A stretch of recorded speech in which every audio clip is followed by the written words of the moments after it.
Pemirsa, perseteruan food vlogger Farida Nurhan dengan Coldblue yang juga merupakan seorang food vlogger tengah menjadi sorotan. Farida bahkan dilaporkan Coldblue ke polisi lantaran telah dianggap melakukan doxing atau menyebarkan rahasia pribadi Coldblue ke media sosial. Sebelum melaporkan Farida, Coldblue sudah mengungkapkan keberatannya dengan mengirimkan direct message atau DM ke Instagram Farida dan akan melaporkan Farida ke polisi. Farida pun merespon DM Coldblue dan mempersilahkan jika ingin melaporkannya. Lantas benarkah Farida sempat merasa bersalah usai mengupload video perihal Coldblue? Kamu sendiri setelah memposting dan apa kemarin itu, ada perasaan feeling guilty nggak? Ada perasaan ngerasa bersalah nggak? I have to be honest ya. Iya. Nggak enak gitu di hati, ada nggak? I have to be honest ya. Iya. Untuk yang postingan pertama, sedikit. Ada perasaan nggak enak di hati? Sedikit bersalah. Sedikit bersalah. Dari saya bersalah itu, makanya videonya saya take down. Begitu saya tahu komen netizen yang kayak mengira saya membela Bang Madun, saya tonton lagi videonya. Apalagi saya Lalu setelah Omai itu keluar, gue juga masih mikir. Gue bukan tipe orang yang gerasa-gerusuk gitu. Lu juga nggak keluarin balasan sedikit pun kan kalau di VT ya? Iya, hari ini doang gue setelah lapor baru gue post. Oke. Karena gue juga izin dulu. Oke. Gue izin dulu, boleh nggak ya gitu. Karena menurut gue maunya dia berhenti dulu melakukan segala macam. Biar dia tahu bahwa kita tidak biarkan dia apa adanya gitu.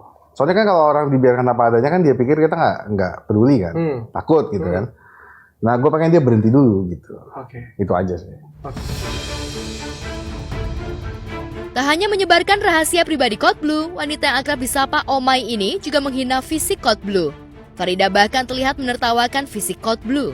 Farida seolah membandingkan Coldblue dengan Chef Juna. Selama ini memang Coldblue adalah seorang food vlogger yang enggan menampakkan wajahnya. Kadal blue. Kade. Kapan? Oh ya Allah, ini. Don't worry. Ya Allah, tak pikir kayak Chef Juna. Makanya nggak pakai video, nggak pakai foto. Hadir di samping saya kedua pasangan ini. Coldblue. Yes. Coldblue atau Kadal Blue sih sebenarnya? Ya. Atau Kadal Blue? Sebenarnya sih Coldblue tuh kita berdua. Oh. Ya, jadi berdua. Oke. Jadi gue tuh orangnya nggak mau tampil di depan. Oke. Jadi minta tolong sama ibu ini yang cantik, kan, untuk tampil di depan frame. Oke. Sindiran dan hinaan Farida terkait fisiknya seolah dijawab santai oleh Coldblue saat menjadi bintang tamu di podcast Dr. Richard Lee. Coldblue bahkan juga mengungkap pendidikan dirinya yang nyatanya seorang lulusan S2. Makanya jangan sok-sok review. Iya. Gak ngerti FNB.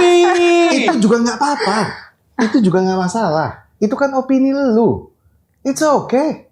Ya nggak sih? Iya. Tapi FNB memang harus ini ya? Harus jadi reviewer itu harus sekolahnya harus tinggi? Enggak juga. Enggak juga. Terus sekolah apa sih terakhir? Sorry ya gue tanya. Gua di master degree. S2?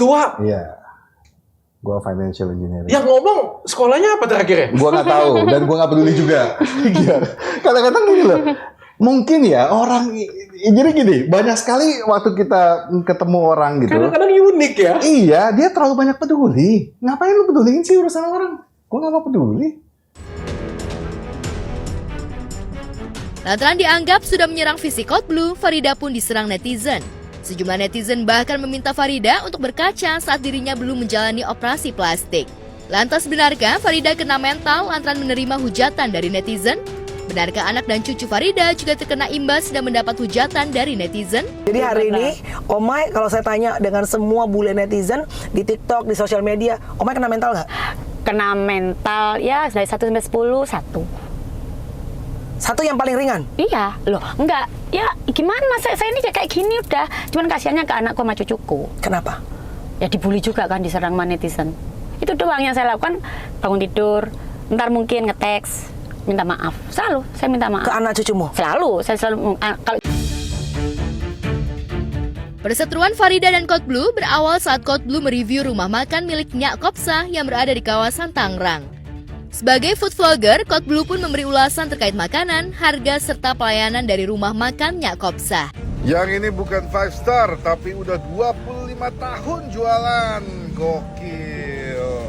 Kita cobain ya. Ini mix oseng nih. Mix osengnya 75.000, Jo. Warung ini 75.000 nih mix oseng. Kacau, gokil. Kecil banget lagi. Gak enak, serius deh.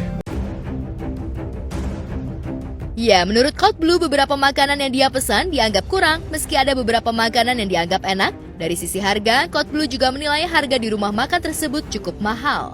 Melihat ulasan Code Blue rupanya membuat Farida tak terima hingga akhirnya menyerang Code Blue di medsos. Spill bill ya. Tunggu. Ada yang nggak benar ini. Kenapa nasi setengah piring kok 20.000 harganya? Kayak mana? Seumur-umur ya, Iya, di iya. review orang, Iya. beberapa tuh bilang jelek. Tapi sedikit pun gue nggak pernah ngancem, take down gue bilang, nggak Iya, pernah. iya. Ada yang bilang di Jakarta Utara ada yang komplain gitu ya jeleknya. Begitu gue baca, gue lihat video itu, gue save link ya, gue kirim ke anak gue perbaikin. Iya, sih. Kelas. Ini kelas namanya. Perbaikin. Iya. Terima kasih. Yes. Kalian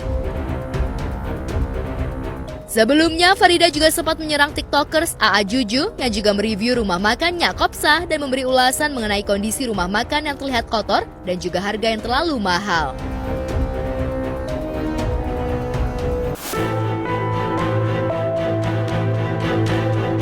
Sementara itu, dunia pendidikan Indonesia kembali menjadi sorotan. Pasalnya seorang siswa Madrasah Aliyah di Pilangwetan, Kecamatan Kebon Agung, Demak, tega menganiaya Ali Fatkur Rohman yang tak lain adalah gurunya hingga bersimbah darah. Ya, siswa berinisial AR ini tega menganiaya gurunya lantaran dirinya sakit hati karena tidak diizinkan untuk mengikuti ujian akhir semester oleh korban. Dan setelah melarikan diri usai melakukan penganiayaan, AR kemarin akhirnya berhasil ditangkap saat menginap di rumah kosong kawasan Desa Rawasari, Kecamatan Gubuk, Grobogan, Jawa Tengah. Karena dilarang untuk mengikuti kegiatan UTS karena yang bersangkutan tidak bisa mengumpulkan tugas atau tanggung jawab sebagai siswa untuk membuat tugas akhir siswa.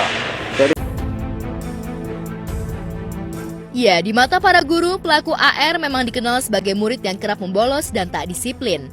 Bahkan sejumlah tragedi penganiayaan terjadi, korban sudah memberikan kesempatan kepada pelaku untuk memperbaiki nilai dengan memberikan AR tugas. Akibat perbuatannya, AR terancam hukuman pidana 12 tahun penjara. Lantas benarkah persidangan AR akan dipercepat lantaran pelaku masih di bawah umur? Karena yang bersangkutan nilainya jelek, nilainya minim, sehingga diberikan tambahan tugas untuk membuat tugas. Itu apa karena sering pelaku itu bolos sekolah? Informasi dari pihak sekolah bahwa yang bersangkutan memang sering bolos. Ya, aksi nekat AR yang tega menganiaya gurunya sendiri rupanya membuat sejumlah selebriti prihatin dan berharap kejadian tersebut tak terulang lagi. Disayangkan banget ya gitu karena kan mungkin itulah balik lagi ke didikan keluarga ya, didikan orang tua yang mungkin kita tuh nggak pernah tahu apa yang terjadi sama anak murid ini hingga emosinya dia itu tidak bisa terkontrol. Miris banget saya mendengar kabar bahwa ada seorang anak siswa madrasah yang membacok gurunya gara-gara diberi nilai yang jelek. Ini kita lihat penegakan hukum sih sebenarnya juga ini jadi PR penting juga, bahwa sekarang ini orang-orang ngerasa bahwa kalau dia hak asasinya dilanggar apapun itu oleh orang tua oleh gurunya orang-orang yang harus dia hormatin, itu dia bisa menuntut, dia bisa melakukan serangan balik gitu ya. Beda dengan era-era saya dulu pada saat sekolah dulu, kita memang diajarkan untuk menghormati orang tua, menghormati orang-orang yang lebih tua, orang-orang apalagi yang sudah berjasa sama kita, guru kita.